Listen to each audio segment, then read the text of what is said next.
Dnes tu máme strelca druhého gólu, Martina Hôlku, tak ako hodnotíš zápas dnešný? Zápas nezačal moc dobre. Hneď v úvodných 15 minútach sme dostali prvý gól a už to nevyzeralo moc dobre. Potom super hral ďalej dobre, my sme sa moc nechytali, z čoho následne vyplynul aj druhý gól. V prvom počase sme si moc šanci nevypracovali. Väčšinu času hral iba super.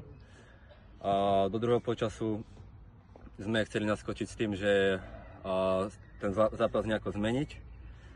Začali sme viac behať, viac napádať, z čoho sme si začali vypracovať aj šance, z ktorých sme dokázali dať 2 góly a vyrovnať tento zápas.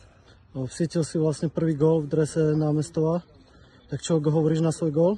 Gól ma potešil veľmi, bol to prvý gól po dosť dlhej dobe, čiže gól potešil ako každý.